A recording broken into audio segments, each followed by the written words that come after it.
وعلیکم السلام ورحمۃ اللہ وبرکاتہ۔ غلام صاحب، سے پہلے کہ ہم آپ کا کلام سنیں یا ہم شعر و شاعری کی طرف جائیں، میں چاہتا ہوں کہ ناظرین کے سامنے عمومی طور پہ جو بندہ آ رہا ہوتا ہے، جو ٹی وی پہ آ رہا ہوتا ہے، جس کے مختلف پروگرامات چل رہے ہوتے ہیں، اس کی ذاتی زندگی کے حوالے سے بہت ساری چیزیں اوجھل رہ جاتی ہیں، تو لوگ جاننا چاہتے ہیں۔ تو پروگرام کے پہلے حصے میں ہم آپ کی کچھ ذاتی زندگی کے حوالے سے بات کریں گے، اور آفٹر دیٹ ہم انشاءاللہ جو ہمارا موضوع ہے ہم اس کی طرف آئیں گے۔ تو آپ کی پیدائش کہاں پر ہوئی، تعلیم کی ابتدا، گھرانہ، یہ ابتدائی چیزیں ہمارے ناظرین کے ساتھ شیئر کیجیے گا۔ سب سے پہلے تو میں آپ کا شکر گزار ہوں، ممنون ہوں، آپ نے مجھے یہاں بلایا اور میرے ناظرین کو میرے ساتھ میری ملاقات ان سے کروائی آپ نے۔ تو عمرے پر ہم آئے ہوئے ہیں اور پہلا سفر ہمارا لاہور سے مدینہ طیبہ کا ہی ہوا ہے، تو اس کے بعد ہم جائیں گے عمرے کے لیے انشاءاللہ العزیز۔ تو آپ نے ماشاءاللہ بڑی نوازش کی اور مجھے ڈھونڈ لیا آپ نے۔ تو باقی یہ ہے کہ میری پیدائش لاہور ہی کی ہے اور اندرون لاہور کی ہے، نسبت روڈ مشہور علاقہ ہے، وال منڈی نسبت روڈ اور یہ سارا، تو لکشمی چوک کے ساتھ ہی ہے گلی تھی، اس میں میری پیدائش ہوئی ہے۔ پاکستان کے بننے کے بعد یعنی 47 میں پاکستان بنا اور میری 51 میں ہوئی۔ پھر والد صاحب شیخو پورہ چلے گئے تھے، چھوٹا شہر تھا، بہت لوگ وہاں پہ اچھے تھے جنہوں نے والد صاحب کو اکوموڈیٹ کیا، وہاں پہ بلایا اور پھر وہیں رکھ لیا، اور والد صاحب کو پسند بھی آ گیا وہ شہر،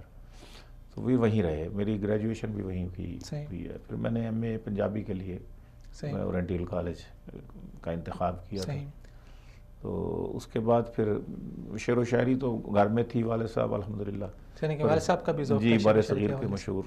شعراء میں سے تھے، اور سید عطا اللہ شاہ صاحب بخاری، امیر شریعت سید عطا اللہ شاہ بخاری امرتسر میں، چونکہ ہمارا محلہ بھی امرتسر میں تھا والد صاحب کا، تو شاہ جی کے ساتھ رشتہ داری بھی تھی، تو وہ امرتسر ویسے ہی گڑھ تھا علم و ادب کا، تو ان کو بڑی محافل وہاں ملتی رہیں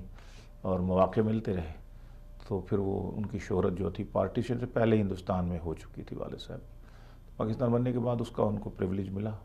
اور اس کا ان کو رعایت ملی، اور لوگوں نے ان کو پھر۔ اچھا، آپ کے والد صاحب کا شاعری کا جونرا تھا وہ کون سا تھا؟ شاعری کا وہ ان کا وہ سب سے پہلے تو انقلابی شاعری، ہندوستان انگریز کے خلاف اس وقت تحریک تھی، تو اس کے بعد انگریز کی مانوی اولاد کے خلاف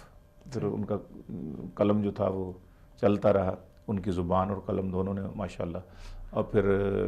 احراریوں کے ساتھ تعلق ہو گیا حضرت امیر شریعت کے ساتھ، تو اس لیے پھر وہ جو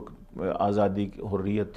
کا جذبہ تھا وہ پروان چڑھتا رہا۔ والد صاحب کے کوئی ایک دو شعر اگر آپ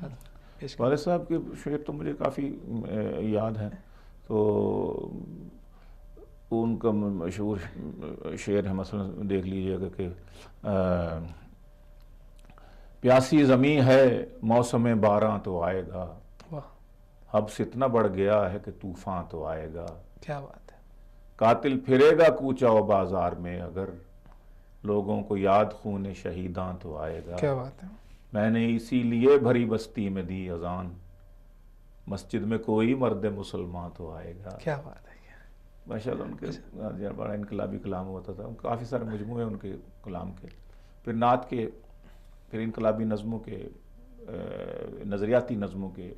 ختم نبوت کے اعتبار سے، رد رفض اور بدعت کے حوالے سے، اور معاشرے کی اصلاح کے حوالے